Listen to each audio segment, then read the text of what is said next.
Well, talk about a movie that I had really no desire to see, and then it kind of ended up blowing my socks off. Let's review Eternals.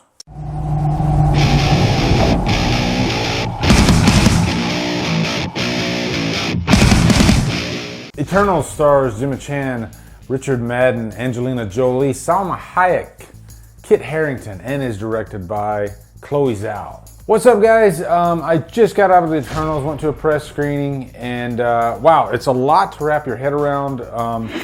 I noticed that over the past week there has been some negative buzz on the movie, thinking that people aren't going to like this movie, and I can see why, but myself, I was actually really curious to go into this movie because I'm not your average Marvel fanboy. I do enjoy comic book movies. I own all of the MCU movies, but I kind of consider myself a DC guy.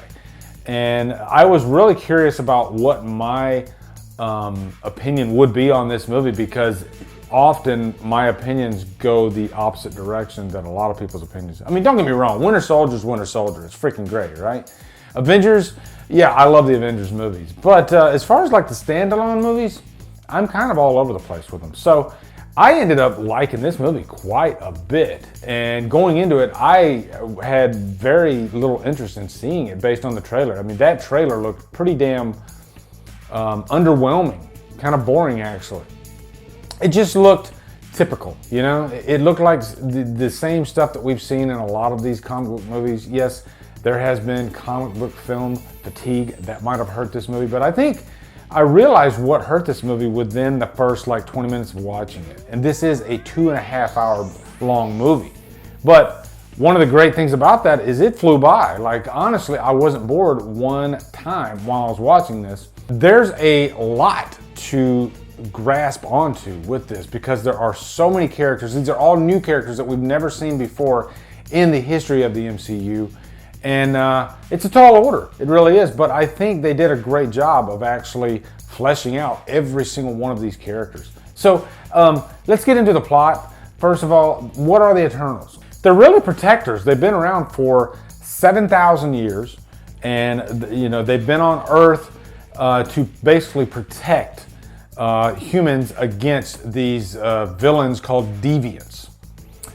That's the basic premise of this. And so throughout this movie, we are kind of taken back and forth through time to see, key moments in their progression, and there was this one moment that kind of split them all up.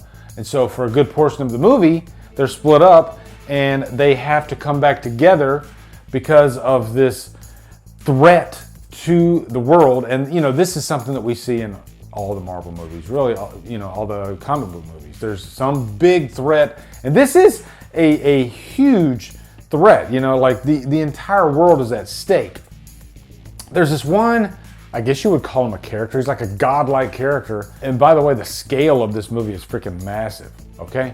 And you can see that in this scene where you see this godlike deity in the sky. He basically is making all the rules, and there's a reason why the Eternals exist and why the Deviants exist. And so, just like a good old Shakespearean tale, you're going to see thematic elements of betrayal and friendship and love and of course heroism. There's some surprises in this movie for sure.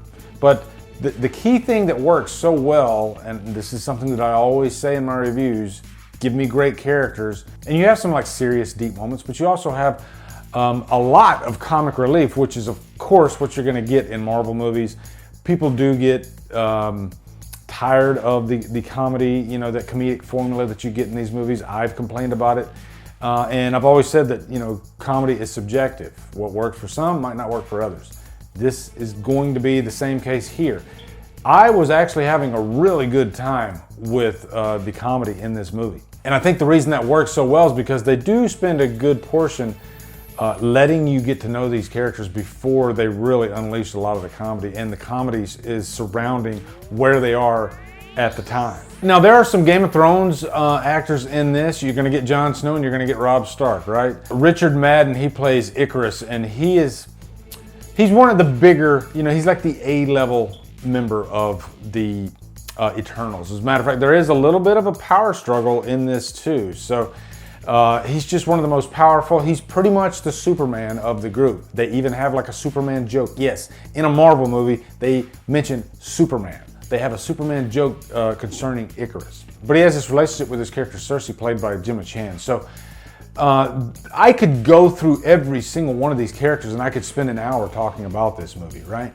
But the big thing is that all these characters serve a great purpose and they all have their own unique set of powers. And really, I think more than any other movie in the MCU, this is about coming together and, you know, using your powers to fight whatever the evil is. In this case, it's the Deviants. The Deviants were one of my biggest issues with this movie, one of my biggest worries going in. And there is a fight scene with them at the beginning of the movie, and I didn't really care. And they're just setting up this world. So it was a bad start for the movie because I was thinking, if this is going to be like this for the rest, you know, for 2.5 hours, I'm gonna have a problem. But fortunately, it wasn't like that because they start you out with a nice little fight sequence just to kind of show their powers. But then we actually spend the rest of the movie getting to know these characters. And they're spaced out all over the world. Salma Hayek plays Ajax. She's really the leader of this group, the one that guides them. And, you know, she's kind of like the Oracle in The Matrix. Kumail Nanjiani actually surprised me the most in this movie because he's really the comic relief. He goes to the Middle East and, you know, he becomes an actor, you know, in like Bollywood. And I was rolling. I mean, this was a really funny moment in the movie. And it was a much needed breath of fresh air. I'll even say, once we get to him, to me, that's where the story really starts picking up and it never lets go. So I guess he was kind of like that thread that keeps you interested in the storyline throughout. He's not the main character, of course, but he's that comedic thread, I guess, that keeps you invested. Barry Keoghan. I could not get through this review without mentioning him. You might remember him from Killing of a Sacred Deer. He plays this character, Druig.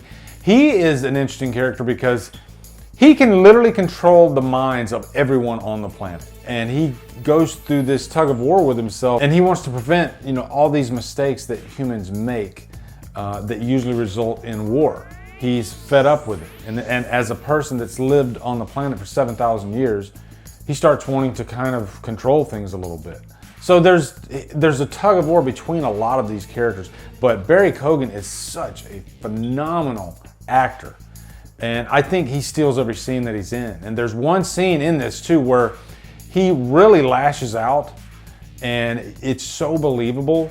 And I just remember the audience that I watched this with, they all like completely were like, whoa, they were taken aback just by his performance. He's that effective. You got a great battle sequence at the end of the movie, but I liked it more because it wasn't your stereotypical battle scene that we've seen in a lot of the Marvel movies. And I was just in awe of, like, you know, the spectacle that was on the screen, the amazing effects and how they were constantly just one-upping everything as this sequence played out. Angelina Jolie is the one thing that is kind of back and forth for me on this movie. There are moments where, you know, you're fist pumping for her because she is like this warrior, Athena the warrior, or Athena. She literally says, do not put the A in there. Do not put the A in there. So it's Athena, but she has some really cool kick-ass moments, but as far as like getting to know the character and her dialogue, not so much there, you know? She was the one character that kind of fell flat for me. But she has some cool action scenes. So if you want to see Angelina Jolie kick ass in some action scenes, there you go.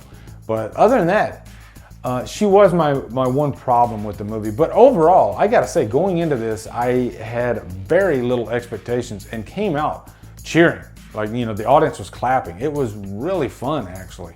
And these characters, I couldn't help but think after, I can't wait to see these guys mix it up with some of the other characters in the MCU. It could be a lot of fun, actually, because their chemistry together was probably the best I've seen since Guardians of the Galaxy, if I'm being honest. And I'm really curious to see what the reception of this movie is going to be to general audiences, because I loved it. I thought it was really good. Surprised the hell out of me. So I'm going to give it a high purchase worthy for sure. So anyway, guys, that is my review for Eternals. Let me know in the comments your thoughts. Looking forward to hearing them. Also, be sure to come over to Killer Flicks, where we talk horror all day and every day on Fridays. We do Free for Fridays. Follow me at Drumdums on all my socials. Support me on Patreon. Buy me a coffee. Anyway, guys, thank you so much for watching. Have a great day. And Drumdum out.